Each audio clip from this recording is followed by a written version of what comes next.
యెహోషువ గ్రంథము 4వ అధ్యాయం. యెహోషువ గ్రంథము 4వ అధ్యాయము 9వ వచనాన్ని చదువుకొని నేటి వాక్య ధ్యానాన్ని ప్రారంభించుకున్నాం.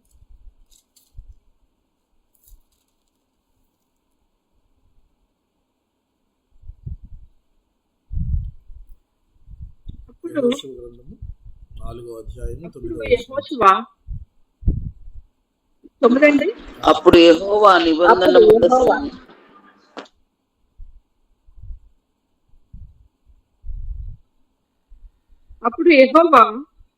నిబంధన యెహోషువ నిబంధన మందసమును మోయు యాజకుల కాళ్ళు యొర్దాను నడుమ నిలిచిన చోట 12 రాళ్లను నిలవబెట్టించెను. నేటి వరకు అవి అక్కడ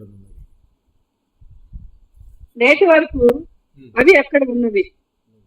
ప్రజలతో చెప్పవలనని యెహోషువకు ఆజ్ఞాపించినదంతయు, అనగా మోషే యెహోషువకు ఆజ్ఞాపించినదంతయు నెరవేరే వరకు యాజకులు మందసమును మోయితూ యొర్దాను నడుమ నిలుస్తుండగా జనులు త్వరపడి దాటిరి. చాలా చిన్న ప్రార్థన చేసుకున్నాం. ప్రేమ నమ్మకం కలిగిన మా ప్రియ పరలోకపు తండ్రి, పరిశుద్ధుడా, పవిత్రమైన పాదాలు వందనాలు, వేలాది స్తుతులు, స్తోత్రములు తండ్రి. గడిచిన దినములన్నీ కూడా నాయన కృపలో భద్రపరిచారు. మరి మీ సమృద్ధిలో మా కుటుంబాలను ఉంచారు. మరి యొక్క నూతన దినాలు మాకు అనుగ్రహించి దినమంతా కూడా మీ కాపుదలు ఉంచారు. అందుని బట్టి మీ కృతజ్ఞతలు, స్తుతులు చెల్లించుకొనిచున్నాము తండ్రి. ఎందుకు పనికిరాని వారమైనప్పటికీ నాయన మమ్మల్ని మిక్కిలిగా బహుగా ప్రేమించిన నాయన మా దినములు పొడిగిస్తూ ఇంకనూ తండ్రి మరి నాయన మమ్మల్ని పోషిస్తున్న విధానాన్ని బట్టి మీకు వేలాది వందనములు స్తుతులు చెల్లించుకోవచ్చు. ఈ సాయంకాల సమయంలో మీ సన్నిధిలో మీ పాదాల చెంత మేమంతా ఇలాగను కూడుకుని పాటల ద్వారా మిమ్మల్ని స్తుతించాం. పాటలు పాడి గుంతెత్తి పాడిన ప్రతి ఒక్కరిని నాయన దీవించి ఆశీర్వదించండి. అలాగనే కూడి వచ్చిన ప్రతి ఒక్క విశ్వాసిని, వారి కుటుంబాలను మీ కృపగలిగిన హస్తాలకు అప్పచెప్పుకొనిచున్నాను. రాలేకపోయిన వారిని జ్ఞాపకం చేసుకోండి. రావాలని ఆశపడుతున్న వారిని త్వరపడి రప్పించండి. కేవలం మేమంతా తండ్రి వినువారములా ఉండకుండా వినగల చెవి, గ్రహించగల మనస్సు, వెంబడించగలిగిన హృదయము నాకును మాకును దయచేయమని ఈ ప్రార్థనంతా కూడా ప్రభువా యేసుక్రీస్తు వారి అతి పరిశుద్ధమైన నామములో అడిగి వేడుకొనిచున్నాము తండ్రి. ఆమేన్. మంచిది ప్రియులారా, యెహోషువ గ్రంథము అనగానే యుద్ధాల గ్రంథము, విజయాల గ్రంథము అని చాలా పేర్లు చెప్పుకోవచ్చు. యెహోషువ అంటేనే ఒక మిలిటరీ లీడర్, గొప్ప యుద్ధ వీరుడు. అనేక విజయాలను వారికి అందించి ఇశ్రాయేలీయులను ఐగుప్తు నుంచి కనాన్లోకి మోషే గారి తర్వాత సక్సెస్ఫుల్గా నడిపించడంలో గొప్ప స్థానాన్ని ఈయన పొందాడని చెప్పుకోవచ్చు. అయితే మోషే గారి నాయకత్వంలో ఎలాగ ఎర్ర సముద్రాన్ని దాటి ఒక అద్భుతమైన సూచన, ఒక అద్భుతమైన క్రియను వారు చూసి దాన్ని దాటారు. అలాగే యెహోషువ గారి కాలంలోనూ కూడా ఇక్కడ వీరంతా కూడా ఒక నదిని దాటుతున్నారు. ఏ నదిని దాటుతున్నారు వీరంతా? ఆ నదిని దాటే ముందు దేవుని యొక్క మాటకు విశ్వాసం ఉంచకుండా ధిక్కరించినందుకు 40 సంవత్సరాలు వారు అరణ్యంలో అలా తిరుగుతూనే ఉన్నారు. తిరిగి ఇప్పుడు కనానుకు వెళ్ళే చివరి దశకు వచ్చారు. ఏ నదిని దాటితే కనానులోకి ఎంటర్ అవుతారో ఆ నది ముందున్నారు వీళ్ళు. ఏ నది? ఆ నది పేరేంటి? యోర్దాను నది. యోర్దాను నది మనకు పాత నిబంధన గ్రంథంలో కానీ కొత్త నిబంధన గ్రంథంలో కానీ 185 సార్లు మెన్షన్ చేయబడింది. 185 సార్లు. యోర్దాను నది కంటూ ఒక ప్రత్యేకత ఉంది బైబిల్లో అని మనం చాలా సందర్భాలను బట్టి చెప్పుకోవచ్చు.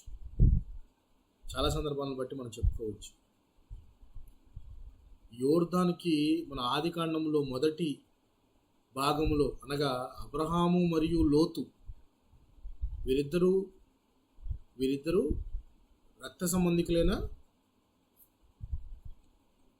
అవును.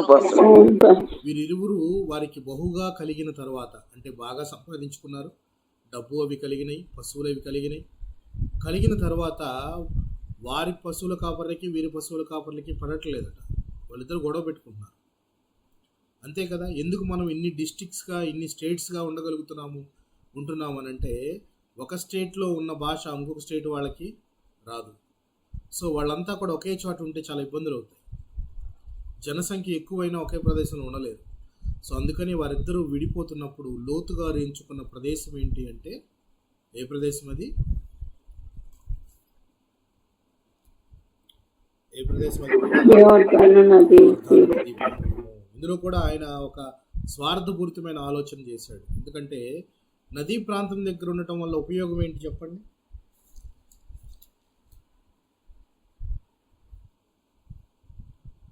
బాగా పంటలు. నదీ ప్రాంతం దగ్గర ఉండటానికి గల కారణం ఏంటి అంటే, నదీ ప్రవాహం ఉంటే అక్కడ పంటలు బాగా పండుతాయి, పచ్చిక బాగుంటుంది, పశువులను మేపుకోవచ్చు, అక్కడి నుంచి చాలా చక్కని వాతావరణం ఉంటుంది. సో వీరిద్దరూ విడిపోదాం అనుకున్నప్పుడు లోతుగా ఎంచుకున్న ప్రాంతం ఏదయ్యా అంటే ఈ యొక్క యోర్దాను ప్రాంతం. చాలా పచ్చగా గ్రీన్గా, లషీ గ్రీన్గా ఉంది, చాలా బాగుంది, ఇక్కడ పశువులకు అన్నిటికీ బాగా ఉంటుంది అని. ఇదే ప్రాంతాన్ని చూసి మరికొందరు ఆశపడ్డారు, ఈ ప్రాంతం మాకు కావాలి అని చెప్పేసి. ఎవరో చెప్పగలరా?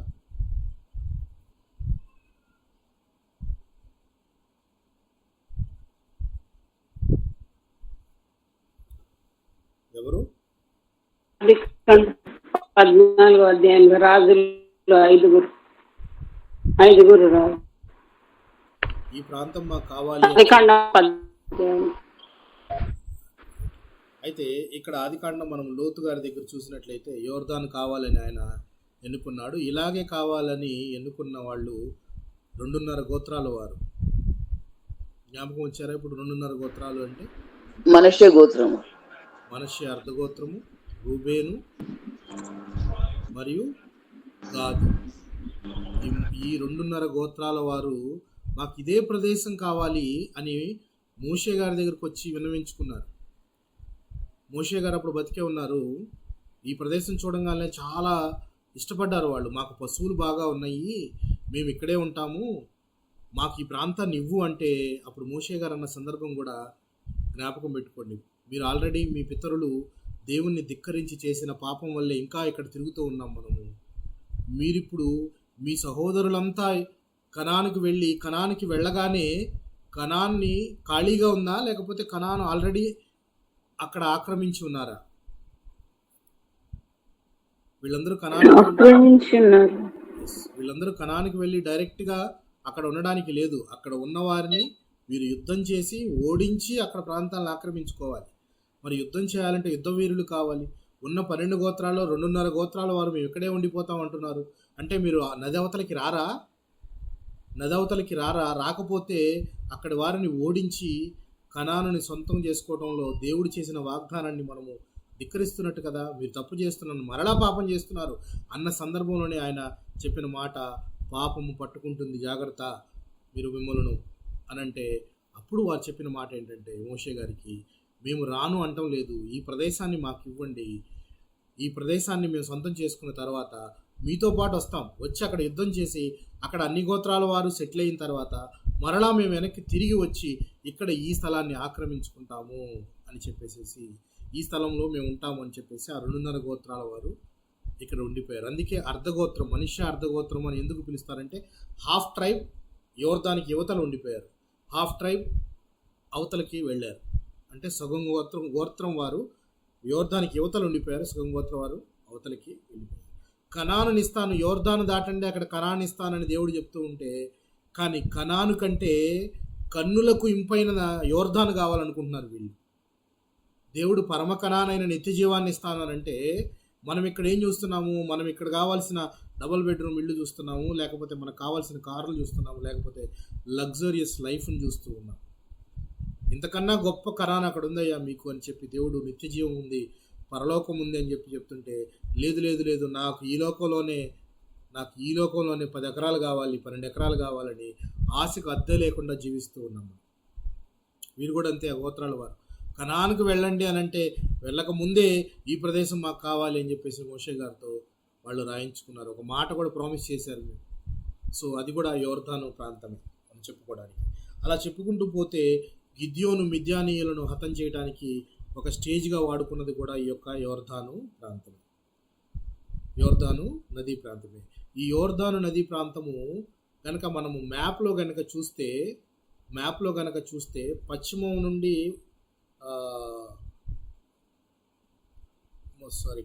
నుండి తెలుగులో ఏమంటారు, ఒకసారి మ్యాప్లో చూద్దాం. చూడండి, ఒకసారి మ్యాప్లో కనుక మనం గమనించినట్లయితే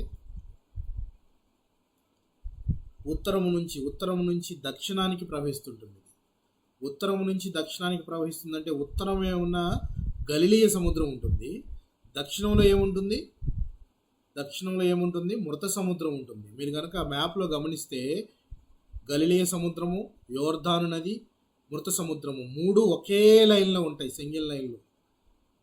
గమనించాలంటే ఒకసారి తీసి ఎవరైనా గమనించండి మ్యాప్లో. కొత్త నిబంధన కాలపు పాలస్తీన పటము అనే పటంలో ఉంటుంది. ఎవరైనా తీసిన వారు ఎవరైనా ఒక్కరు మైక్ ఆన్ చేసి చెప్పండి, కనపడిందో లేదో. బైబిల్స్ ఉన్నాయా?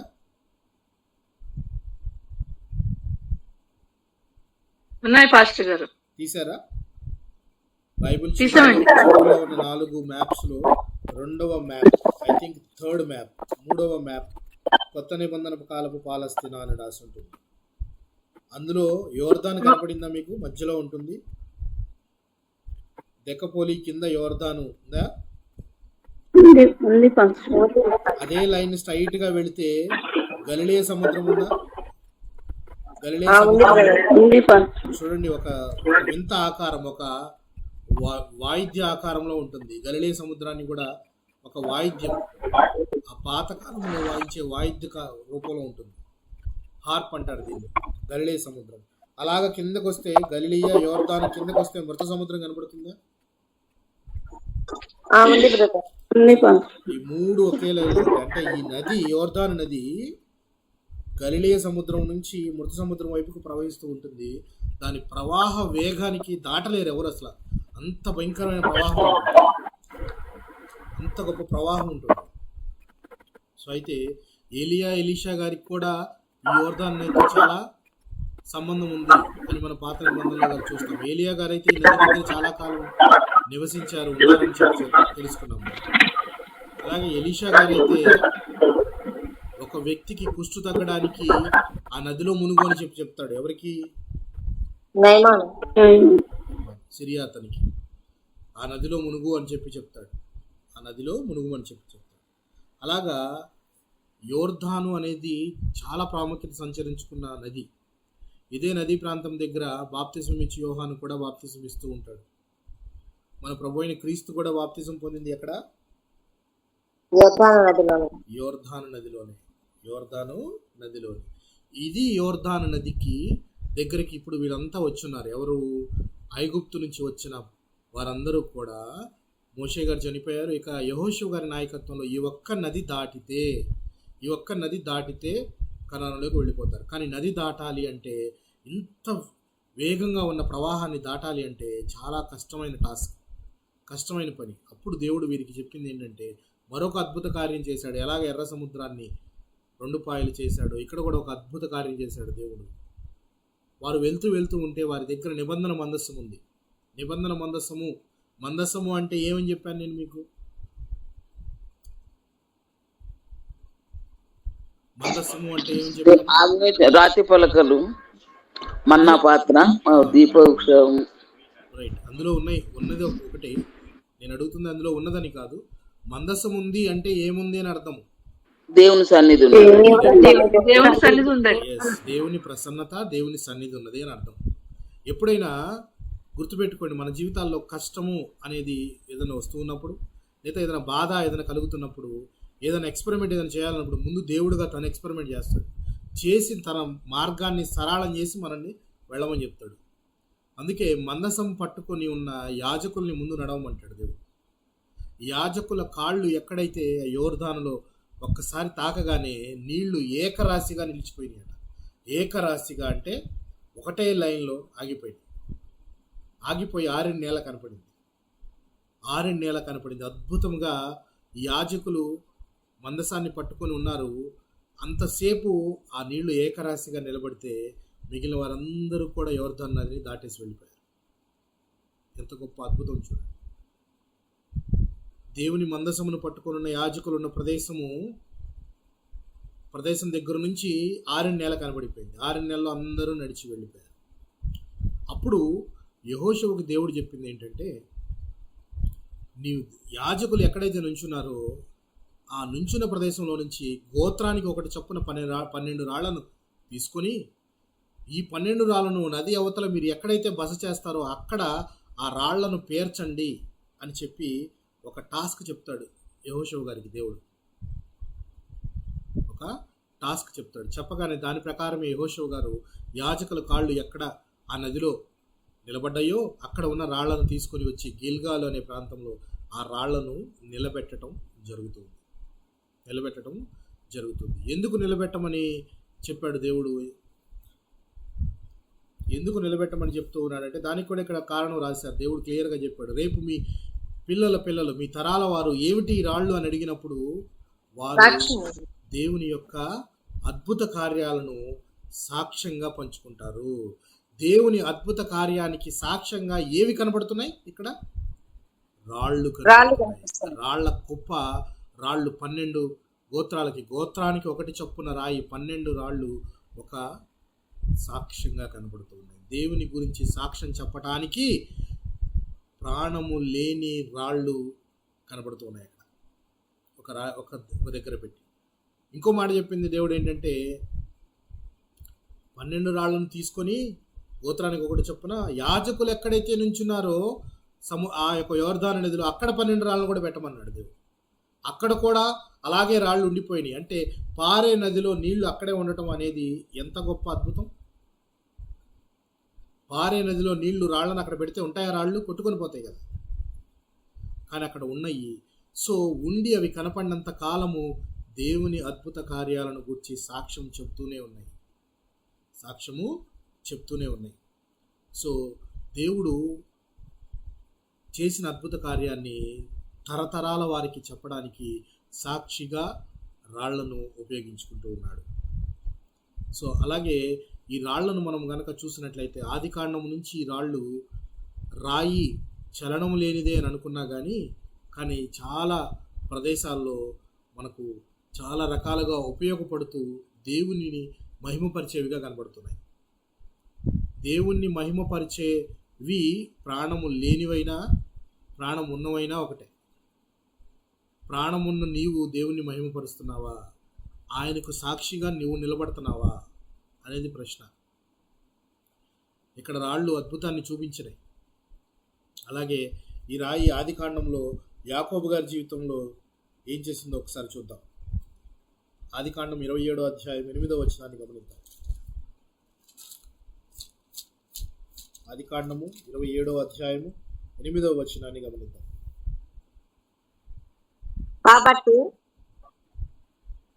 చదవండి. కాబట్టి నా కుమారుడా, నా మాట విని నేను నీకు ఆజ్ఞాపించినట్టు చేయము. సారీ, క్షమించండి సిస్టర్. 28వ అధ్యాయం 11వ వచనం. 28వ అధ్యాయము 11వ. ఒక చోట చేరి ప్రొద్దు గుంకినందున అక్కడ ఆ రాత్రి నిలిచిపోయి ఆ చోటి రాళ్లలో ఒకటి తీసుకుని తలకు తలగడగా చేసుకుని అక్కడ పడుకునేను. అప్పుడు అతడు ఒక కల కనెను. అందులో చాలు సిస్టర్. ఇక్కడ ఒక రాయిని తీసుకుని యాకోబు గారు తలకు దిండుగా ఉపయోగించుకుంటున్నాడు, తలగడగా ఉపయోగించుకుంటూ ఉన్నాడు. అంటే రాయిని ఒక తలగడగా ఉపయోగించి పడుకుంటే ఇక్కడ యాకోబు గారు ఒక కలగన్నారు. ఇది మనందరికీ తెలిసినదే, జ్ఞాపకం ఉంది కదండి. ఆ కలలో ఏం కనపడుతుందో ఆయనకి?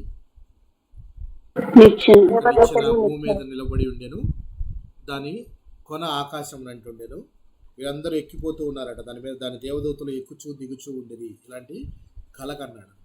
అంటే అక్కడ కలగని ఆయన పడుకోవడానికి దేవుడు చెప్పిన మాట ఏంటంటే, ఇక్కడ నువ్వు ఎక్కడైతే ఉన్నావో ఈ భూమి మొత్తాన్ని నీకు ఇస్తాను అని చెప్పాడు. అంటే ఇక్కడ ఒక దేవుని కుమారుడైనా కానీ లేక దేవుని సేవకుడైనా కానీ విశ్రమించడానికి రాయి తన వంతు సహాయం తనకు చేస్తుంది. యాకోబు గారు తలగడగా పెట్టుకొని కలగన్నాడు. ఆ విధంగా సహాయపడింది ఆయనకి అని చెప్పొచ్చు. రాయి చిన్నదే అయినా కానీ అది సైజు ఎలాంటిదైనా కానీ ఎన్ని రకాల ఉపయోగాలుగా కనబడుతుందో చూడండి పిల్ల. అదే ద్వితీయోపదేశ కాండంలో ఇవి ఇంకొద్దిగా ముందుకెళ్ళి ఇంకా మంచి ఉపయోగకరమైన సాక్షిగా నిలబడుతున్నాయి. చూద్దాం చూడండి. ద్వితీయోపదేశ కాండము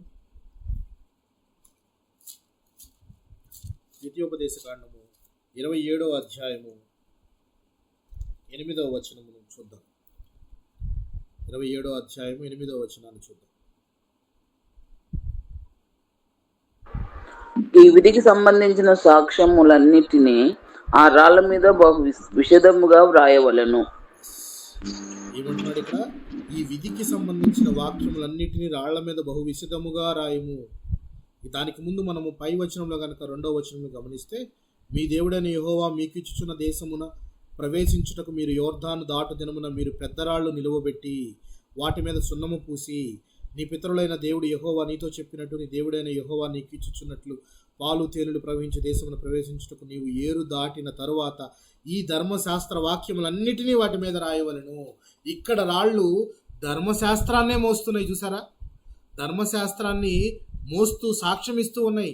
ధర్మశాస్త్రాన్ని చదువుకోవాలంటే ఇక్కడ ఎవరైనా ఆ రాతి నుంచి చదువుకోవచ్చు. ఈ రోజున మనము ఒక పేపర్లో చదువుకుంటున్నాము. ఆ రోజుల్లో ధర్మశాస్త్రం దేని మీద రాయబడింది? రాళ్లపైన రాయబడింది. చూడండి, ఒక రాయి సేవకునికి తలగడగానే కాకుండా ధర్మశాస్త్రం మొత్తాన్ని తనను మోస్తూ ధర్మశాస్త్రాన్ని మనకు చూపిస్తుంది.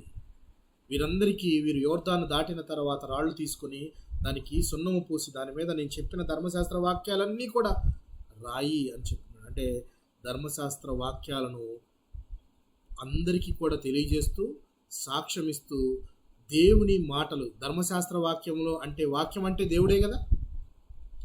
వాక్యం అంటే దేవుడేనా? దేవుణ్ణి తన మీద మోస్తూ మిగిలిన వారికి ఒక సాక్ష్యం ఇస్తూ ఉంది. అంటే దేవుని పనికి నేను ఉపయోగపడుతూ ఉన్నాను. దేవుని పనికి నేను ఉపయోగపడుతూ ఉన్నాను. ఎంతమంది మనలో దేవుని పనికి ఉపయోగపడుతున్నాం ప్రియులారా? కనీసం మన నుండి పరులతో మాట్లాడేటప్పుడు దేవుని వాక్యం ఒకటైనా బయట నుంచి వస్తుందా? మనకి నోట్లో నుంచి వస్తుందా? రావట్లేదా? వస్తుంది అంటే పర్వాలేదు, ఆత్మీయ జీవితంలో మీరు ఒక స్థాయిలో ఉన్నారని. అసలు నోట్లో నుంచి దేవుని మాటలు తప్పితే అన్ని మాటలు వస్తున్నాయి అని చెప్తే మీరు ఇంకా దేవునిలో ఎదగలేదనే అర్థం. ఎందుకు ఇశ్రాయేలులకు తమ గవినుల మీద రాసుకోమని చెప్పాడు దేవుడు? తమ నుదుటి మీద బాసికం వలె ఉండవలని ఎందుకు చెప్పాడు? నుదుటి మీద బాసికం వలె ఉండవలను అంటే అర్థము నుదుటి మీద నిజంగా వాక్యాలు రాసుకోమనే? అవి వాళ్ళ పిల్లల చేతులకు కట్టడం అంటే వాక్యాలు రాసి చేతులు కట్టడం అనే కాదు, నిత్యము స్మరించాలని. నిత్యము స్మరించాలి. నీతో నేను మాట్లాడినా లేక నీవు వేరే వారితో మాట్లాడినా నీ నోట నుండి వచ్చు మాటలు దేవుని మాటలై ఉండాలి. ప్రతి విషయాన్ని నువ్వు దేవుని వాక్యంతో పోల్చి చూడాలి, పోల్చి చెప్పాలి. నీ నోట నుండి వచ్చే వాక్యములు ఎన్నో విషయాలను సర్ది చెప్పేవిగా ఉండాలి. అలాగా వల్లి వేయాలి, అంటే దాన్ని బైహార్ట్ చేయాలి వాక్యాలను. అవి ఎప్పుడు మన పెదాల మీదే ఉండాలి అన్నట్లుగా దేవుడు చెప్తూ ఉన్నాడు. సో అలాగా రాళ్లను కూడా దేవుడు ధర్మశాస్త్ర గ్రంథాన్ని ధర్మశాస్త్రాన్ని మొత్తం వారికి చెప్పిన వాక్యాలన్నీ కూడా అంటే 10 కమాండ్మెంట్స్ అన్నీ కూడా అక్కడ రాసి ఉంచమని రాళ్ల మీద చెప్పినట్టు మనము చూడొచ్చు. ద్వితీయోపదేశ కాండం యోర్దాను దాటిన తర్వాత రాయమని చెప్తూ ఉన్నాడు. అదే ద్వితీయోపదేశ కాండం అంటే మోషే గారు చెప్పింది.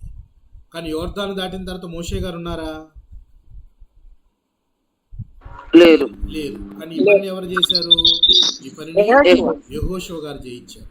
సేమ్ మీరు చెప్పినట్టే, దేవుడు చెప్పినట్టే రాళ్ళను నిలువబెట్టి చక్కగా దానికి సున్నం పూసి వాటి మీద ధర్మశాస్త్ర వాక్యాలను రాయించాడు. ఎవరు చూసినా కానీ వాటిని ఓహో దేవుడు చేసిన అద్భుత కార్యాలు అని చెప్పి, ఎందుకు నీ నుదుటి మీద బాసికగా ఉండవలెను అని చెప్పి దేవుడు చెప్పిన మాట ఏంటంటే వీరు క్రైస్తవులు అని తెలియబడాలి అనంటే నీలో క్రీస్తు కనపడాలి, నీలో క్రీస్తు ప్రేమ కనపడాలి. నీలో క్రీస్తు యొక్క గుణగణాలు కనపడాలి నలుగురికి. అప్పుడు నువ్వు క్రైస్తవుడు అవుతావు. కానీ నీ పేరు నువ్వు యాకోబు అని పెట్టుకునో, లేకపోతే నీ పేరు వెనక జాన్సన్ అని పెట్టుకునో, లేకపోతే ఇంకో మత్తయ్య అని పెట్టుకునో, పేతురుని పెట్టుకున్నా నువ్వు క్రైస్తవుడివి కాలేవు. నిజ క్రైస్తవుడు అంటే క్రీస్తు ప్రేమ నీలో కనపడాలి, క్రీస్తు నువ్వు ధరించుకోవాలి అని అర్థం ప్రియులారా. అయితే తర్వాత చూద్దాం. ఇక్కడ రాళ్ళైతే ధర్మశాస్త్ర గ్రంథాన్ని మోస్తూ ఉన్నాయి, ధర్మశాస్త్రాన్ని దేవుణ్ణి మోస్తూ ఉన్నాయి. మరి ఒక చోట రాజుల గ్రంథంలో చూద్దాం. చూడండి, మొదటి రాజుల గ్రంథము 18వ అధ్యాయం. మొదటి రాజుల గ్రంథం 18వ అధ్యాయం అనగానే మనకి వెంటనే జ్ఞాపకం రావాలి, ఒక కొండ జ్ఞాపకం రావాలి. ఏమిటా కొండ? ఏలియా గారి గొప్ప విజయం అది. 800 మంది 50 మంది ప్రవక్తలకి ఎదురుగా పోరాటం వచ్చిన కొండది. ఏం పర్వతం అది? కర్మేలు పర్వతము. ఈ పర్వతం మీద ఏలియా గారు చేసిన ఫైట్ చారిత్రాత్మకంగా నిలిచిపోతుంది. అక్కడ రాళ్లను ఏలియా గారు ఒక బలిపీఠంగా కట్టడానికి, దేవునికి బలి అర్పణగా చేయడానికి రాళ్లను ఒక బలిపీఠంగా ఏర్పరిచాడు. 18వ అధ్యాయం 31వ వచనం గమనిద్దాం.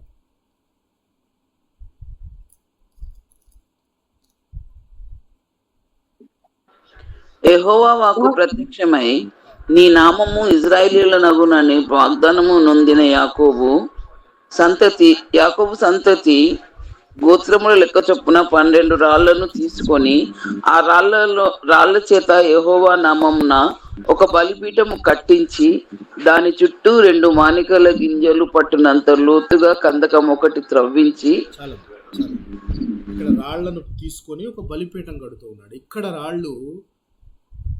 రాళ్ళు బలిపీఠముగా ఉపయోగపడుతున్నాయి దేవునికి. బలిపీఠము గురించి నేను అంతకుముందు కూడా చెప్పాను. ఆల్టార్, బలిపీఠం. దేవాలయం కట్టడం కంటే దేవాలయానికి పునాదులు వేసి ముందుగా బలిపీఠం కట్టారా? దేవాలయం కట్టిన తర్వాత బలిపీఠం కట్టారా? ముందుగా బలిపీఠం కట్టి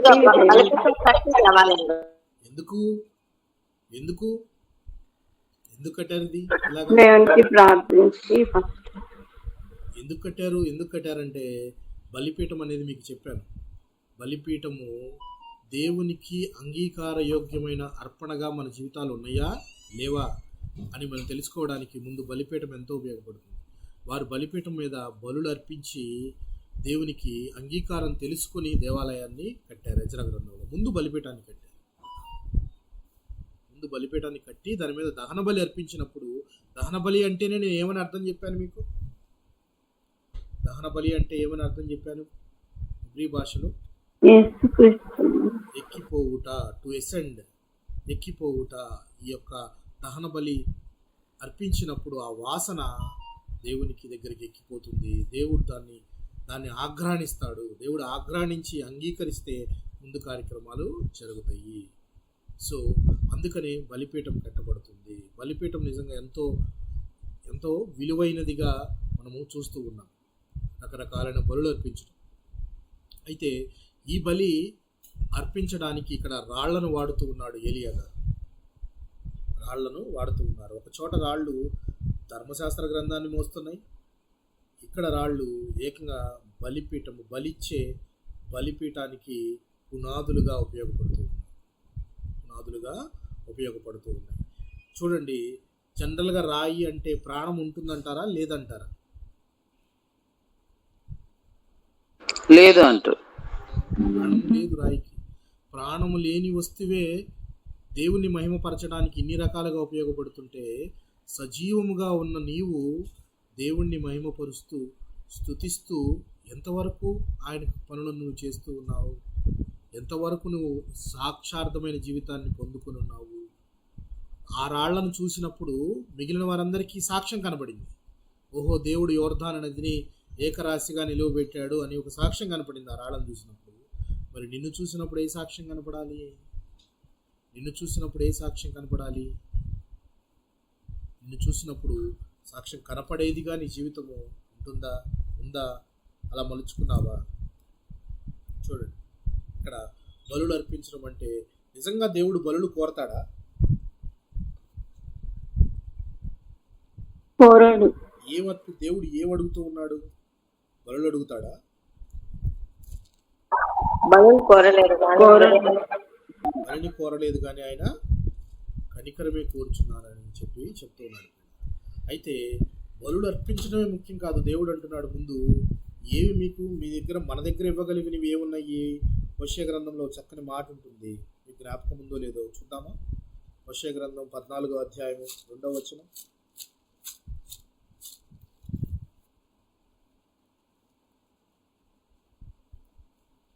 హోషేయ గ్రంథం 14వ అధ్యాయం 2వ వచనం. మాటలు సిద్ధపరచుకుని యెహోవా యొద్దకు తిరుగుడి, మీరు ఆయనతో చెప్పవలసినదేమనగా, మా పాపములన్నిటినీ పరిహరింపుము, ఎడ్లకు బదులుగా నీకు మా పెదవులను అర్పించుచున్నాము, నీవు అంగీకరింపదగినవి అవే మాకున్నవి. దేవుడు అంగీకరింపదగినవి ఏమున్నాయి మన దగ్గర? పెదవులు. ఉన్నాయి. పెదవులతో ఏం చేస్తాం మనం? స్తుతిస్తాం, దేవుణ్ణి స్తుతిస్తాము. ఇదే పెదవులతో దేవుణ్ణి స్తుతిస్తూ, ఇదే పెదవులతో నానా రకాలైన మాటలు మాట్లాడుతూ ఉంటాం, బూతు మాటలు మాట్లాడుతూ ఉంటాం. దేవుణ్ణి ఇదే పెదవులతో స్తుతిస్తూ ఉంటాం.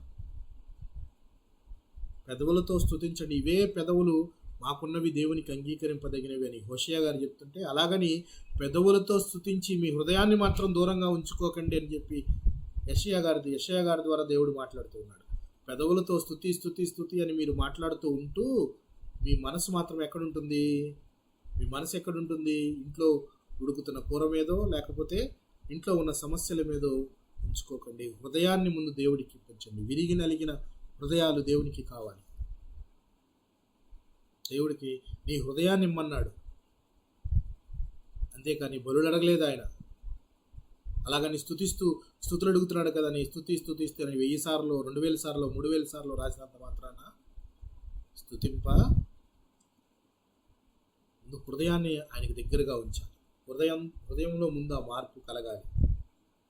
స్తుతులు ఎన్ని రాసినా కానీ స్తుతి ఎప్పుడైనా గుర్తుపెట్టు, ఎప్పుడైనా స్తుతిస్తున్నాము అంటే అర్థము ఆ స్తుతికి కారణం చెప్పి స్తుతించాలి. మీరు అలా చేస్తున్నారా? ప్రార్థనలో అలా చేస్తున్నారా లేదా? చేస్తున్నాం.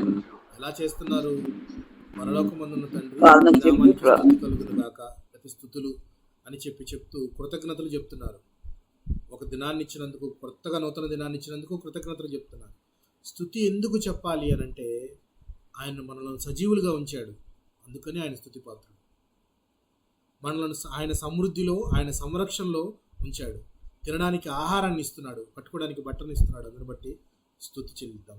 స్తుతిబద్ధుడు.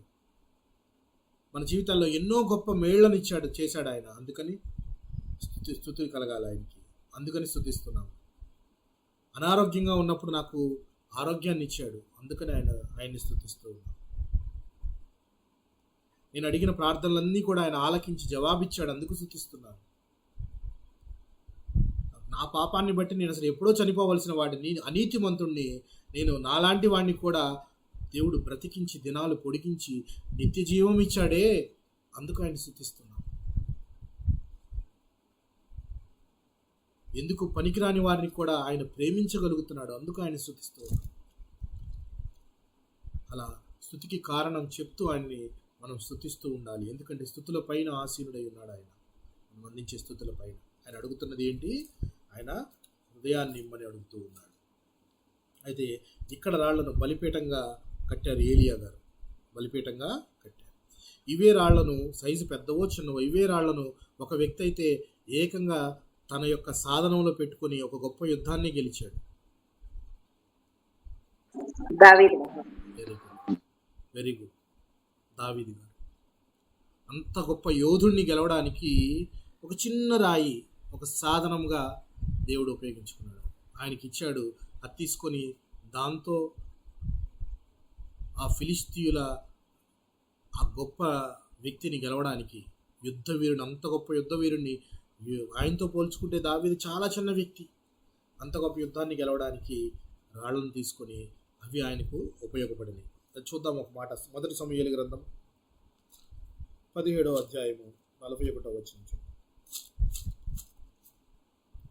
మొదటి సమూయేలు గ్రంథము 17వ అధ్యాయము.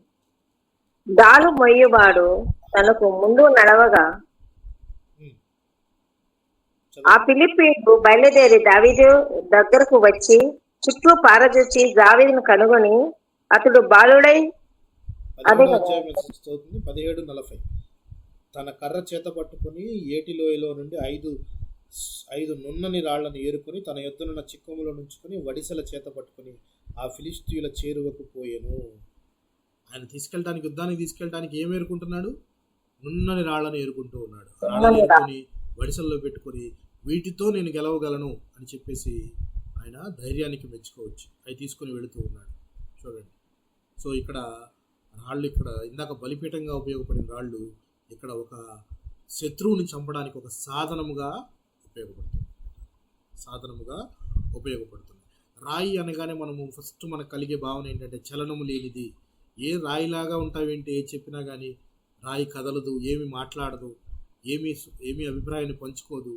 ఎందుకు నీకు రాతి లాంటి గుండె నీది అని చెప్పి కూడా అంటారు. అవునా కాదండి? రాతి లాంటి గుండె అని అంటారు. దేవుడు కూడా యెహెజ్కేలు గ్రంథంలో అంటూ ఉన్నాడు, మీ రాతి గుండెను తీసివేసి మీకు మాంసపు గుండెని ఇస్తాను అని అంటున్నాడు. రాతికి చలనము లేదు, ఫీలింగ్స్ లేవు. కానీ మాంసపు గుండె ఇస్తే దానికి ఫీలింగ్ ఉంటుంది, పక్కవారిని ప్రేమిస్తారు అని చెప్పేసి మరి ఏమంటూ ఉన్నాడు యెహెజ్కేలు గ్రంథంలో. మాటను చూద్దాం. చూడండి, యెహెజ్కేలు గ్రంథము 36వ అధ్యాయము 26వ వచనాన్ని గమనిద్దాం.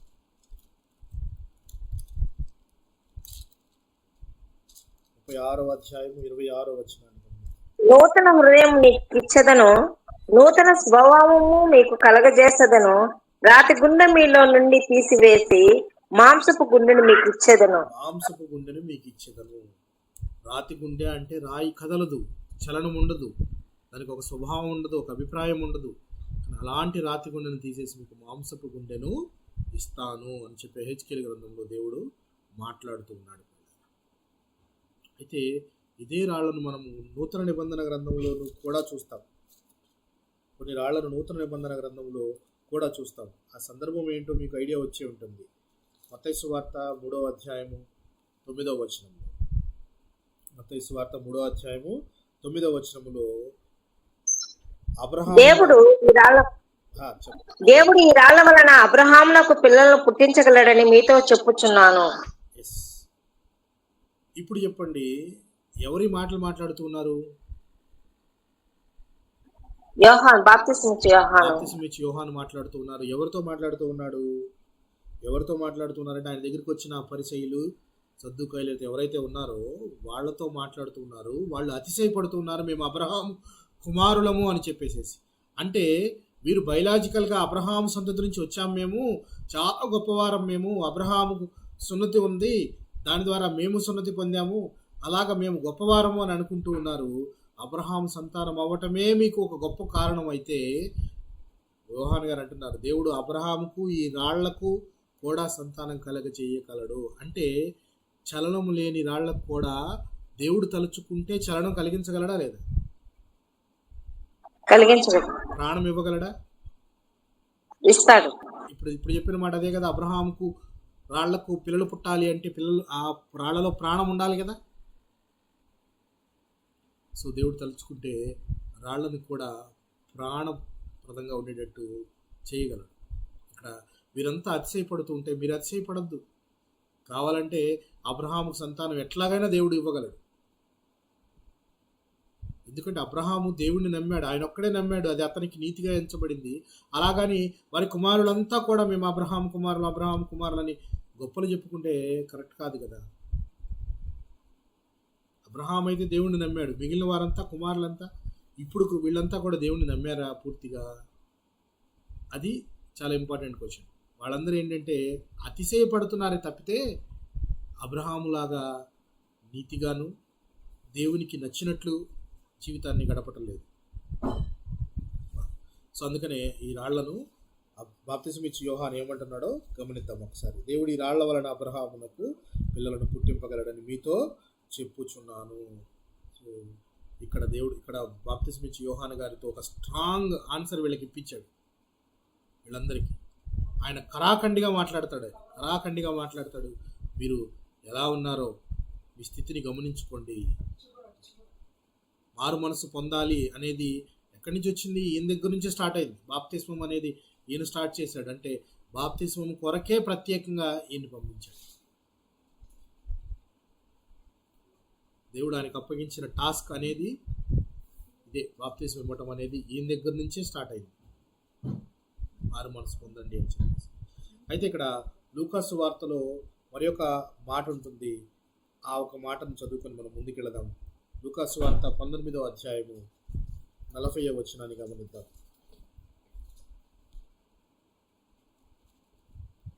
ఆయన వారిని చూచి, వీరు ఊరుకున్న ఎడల ఈ రాళ్ళు కేకలు వేయనని మీతో చెప్పుచున్నానెను. ఏమని చెప్పారండి? మరలా చదవండి ఒకసారి. 19వ అధ్యాయం 40వ వచనాన్ని కనుక మనం గమనిస్తే, ఆయన వారిని చూచి, వీరు ఊరుకుండిన ఎడల ఈ రాళ్ళు కేకలు వేయనని మీతో చెప్పుచున్నాను అనెను. ఇప్పుడు రాళ్ళకి ప్రాణం వచ్చిందా లేదా? ఇప్పుడు క్రీస్తు ఏమంటూ ఉన్నాడంటే, అక్కడున్న పరిసయ్యులు సద్దుకాయలు అంతా అంటున్నారు, బోధకుడా నీ శిష్యులను గద్దింపుము అని ఆయనతో చెప్తున్నాడు. ఎందుకనంటే వాళ్ళంతా ఏమని అంటున్నారు అక్కడ? ప్రభువు పేరట వచ్చు రాజు స్తుతింపబడును గాక, పరలోకమందు సమాధానమును సర్వోన్నతమైన స్థలములో మహిమయు ఉండును గాక అని చెప్పి వారు దేవుణ్ణి స్తుతిస్తూ ఉన్నారు. విపరీతమైన స్తుతిస్తూ ఉన్నారు, కేకలు వేస్తూ ఉన్నారు. అందుకని ఇక్కడ పరిసయ్యులు అంటున్నారు, బోధకుడా మీ శిష్యులందరినీ గోల చేయొద్దని ఆపమని చెప్పు అని చెప్తున్నాడు. అప్పుడు ప్రభు ఆయన క్రీస్తు ఇచ్చిన సమాధానం, నేను మా శిష్యులను కనుక ఆపమని చెప్పి వాళ్ళు ఆపేస్తే చలనం లేని ఈ రాళ్ళు మాట్లాడటం స్టార్ట్ చేస్తాయి, ఈ రాళ్ళు స్తుతించడం స్టార్ట్ చేస్తాయి, ఈ రాళ్ళు దేవుని మహిమపరచడం స్టార్ట్ చేస్తాయి. అంటే చలనం లేని వాటికి కూడా దేవుడు చలనము కలిగించగలడు. అవి దేవుడు చెప్తే దేవునికి ఒక సాక్షార్థమైన జీవితంగా నిలబడగలవు. రాళ్ళు కూడా, చలనం లేని రాళ్ళు కూడా దేవునికి ఒక సాక్షార్థమైన జీవితంగా నిలబడగలవు. కానీ మనము వాటితో పోల్చుకుంటే మనము ఇక్కడ మనం చదువుకున్న వచనాలన్నిటిలోను బట్టి దేవుని యొక్క సేవకునికి ఒక తలగడగా ఉపయోగపడినాయి, ధర్మశాస్త్ర గ్రంథాన్ని మోయడానికి ఉపయోగపడినాయి, అలాగే దేవుడు చేసిన అద్భుత కార్యాన్ని ఒక సాక్ష్యంగా చూపించడానికి ఉపయోగపడినాయి. అలాగే ఒక శత్రువును చంపడానికి దావీదు, అభిషేకం పొందిన దావీదు యొక్క గొప్ప వ్యక్తి చేతిలో సాధనంగా ఉపయోగపడినాయి. అలాగే దేవుడు రాతి గుండెను తీసి మాంసపు గుండెగా ఇస్తానని చెప్పడంలో కనపడినాయి. అలాగే అబ్రహాముకు సంతానం ఇవ్వటంలో రాళ్లను కూడా దేవుడు ఇక్కడ పొందుపరచడం చూసాం మనం. అయితే దేవుణ్ణి స్తుతించడానికి కూడా ఈ రాళ్ళు అవసరమైతే రాళ్ళు ముందుకొచ్చి స్తుతిస్తాయి అని చెప్తూ ఉన్నాడు. ఇన్ని రకాలైన ఉపయోగపడే రాళ్ళు, చలనం లేని రాళ్లే ఈ విధంగా దేవునికి ఇన్ని రకాలుగా మహిమకరంగా జీవిస్తూ ఉంటే మరి నువ్వు నేను ఏ విధంగా జీవించాలి ప్రియులారా? ఏ విధంగా జీవించాలి?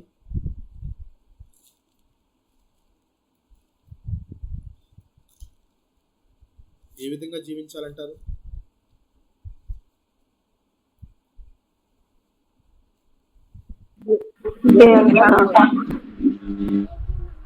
సాక్షార్థమైన జీవితము కలిగి ఉండాలా వద్దా? మనం సాక్ష్యం కలిగి జీవించాలి. సాక్ష్యం కలిగి జీవించాలి.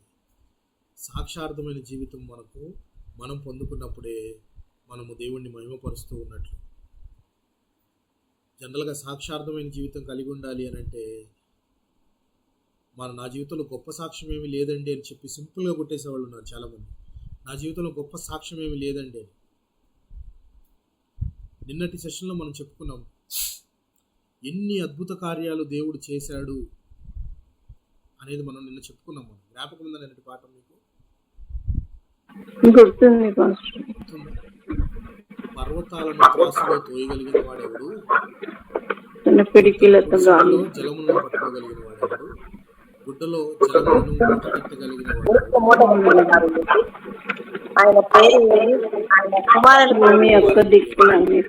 సాధ్యమైన ఎన్నున్నాయో భూమికి హద్దులు ఏర్పరిచిన వాడు. అసలు భూమి కొనలు ఎక్కడి నుంచి ఎక్కడ కొన్నాయో ఎవరూ కనిపెట్టలేరు, కానీ వాటికి హద్దులు ఏర్పరచబడిన వాడు. సముద్రపు తరంగాలను నీవు ఇంతవరకే రావాలి అని సరిహద్దులు పెట్టినవాడు. ఆకాశంలో గాలిని వాహనముగా చేసుకొని వాటి మీద వెళ్ళేవాడు. అంటే గాలిని తన ఆధీనంలో ఉంచుకోగలిగిన వాడు. గాలిని ఎవరైనా పట్టుకోగలరా? కానీ దాని ఆధీనంలో ఉంచుకోగలిగిన వాడు. ఇన్ని అద్భుత కార్యాలు చేయగలిగిన దేవుడు ఇలాంటి ప్రపంచంలో నిన్నుంచాడన్నదే ఒక అద్భుతం. మరియు మరణానికి అందరూ పాత్రలు అవుతూ ఉన్నారు. ప్రతివారు మరణించవలసిందే. ఈరోజు కాకపోతే రేపు, రేపు కాకపోతే ఎల్లుండు, ప్రతివారు మరణం అనేది తథ్యం అందరికీ. కానీ ఈ మరణించే మన జీవిత కాలంలో, మన జీవనం దగ్గర నుంచి ఎప్పుడైతే పుడతామో, ఎప్పుడైతే మరణిస్తామో, ఈ మధ్యకాలంలో ఉన్న ఈ గ్యాప్లో మనము దేవునికి మహిమకరంగా మన జీవితాన్ని దిద్దుకోగలుగుతున్నామా లేదా అనేది చాలా ఇంపార్టెంట్. అందరూ మరణించాల్సిందే, అందరూ పోవాల్సిందే. గొప్పవాడని లేదు, గనుడని లేదు, అల్పుడని లేదు. పాతాళం ఎలా ఉందట? గొప్ప ఆశ పెట్టుకొని ఉందట, విపరీతమైన ఆశ పెట్టుకొని నోరు తెరుచుకొని ఉంది. అందులో గనులేమి, అల్పులేమి, సామాన్యులేమి అందరూ వెళ్ళాలి. కానీ ఆ పాతాళంకి వెళ్లకుండా ఆ పాతాళపు తాళపు చెవులు ఎవరి దగ్గర ఉన్నాయని చెప్పుకున్నాం? క్రీస్తు దగ్గర ఉన్నాయి. సో ఆ క్రీస్తుకు నువ్వు ఒక సాక్షిగా, క్రైస్తవుడు అంటేనే క్రీస్తు సాక్షి అని గుర్తుపెట్టుకోవాలి మన జీవితంలో. క్రైస్తవుడు అంటేనే క్రీస్తు సాక్షి. జనరల్గా డెఫినేషన్ క్రీస్తుని అనుసరించేవాడు. క్రీస్తుని అనుసరిస్తున్నావు నువ్వు నీ అనుసరించే విధానము సాక్షిగా నలుగురికి కనపడాలి, సాక్షార్థమైన జీవితంగా ఉండాలి. యోర్దాను దాటిన తర్వాత వాళ్ళు 12 రాళ్లను పెట్టి సున్నం పూసి దాని మీద ధర్మశాస్త్ర గ్రంథం రాశారు. అది చూసినప్పుడల్లా వీరి జ్ఞాపకం వస్తుంది. తరతరాలు వాటిని చూసి జ్ఞాపకం పెట్టుకుంటాయి. దేవుని అద్భుత కార్యం ఇది, దేవుని అద్భుత కార్యం ఇది, ఆయన ఎంతో గొప్ప అద్భుత కార్యం చేశాడు అని చెప్పేసి. అలాగ మన జీవితాలు కూడా మనము మరి ఒకరికి సాక్షార్థమైన జీవితంగా నిలవబడే వారంగా ఉండాలి. నిలిచి వారిని క్రీస్తులోనికి నడిపించే వారంగా ఉండాలి. అట్టి మహిమార్థమైన జీవితం మనమంతా కలిగి ఉండాలని, క్రీస్తు సారూప్యంలోకి మనము మార్చబడుటే మన జీవిత లక్ష్యం. ఆయన తన పోలిక చొప్పున మనల్ని సృజించాడు, కానీ పోలికైతే ఆయనదే, కానీ గుణగణాలు మాత్రం ఆయనవి రాలేదు మనకి. సో మన గుణగణాలను, మన శారీరక స్థితిని ఆత్మానుసారంగా మనం నడుచుకుంటూ క్రీస్తు సారూప్యంలోకి పూర్తిగా మార్చబడటమే మన జీవిత లక్ష్యం.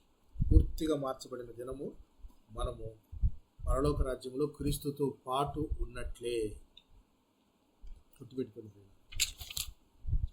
సో రాళ్ళు సైతము ఎంత చక్కని దేవునికి సాక్షిగా నిలవబడుతూ ఉన్నాయో, మన జీవితంలో మనము ఎంతవరకు సాక్షార్థమైన జీవితాన్ని కలిగి ఉంటూ ముందుకు వెళ్ళాలో మీరు ఈ రాత్రికాల సమయంలో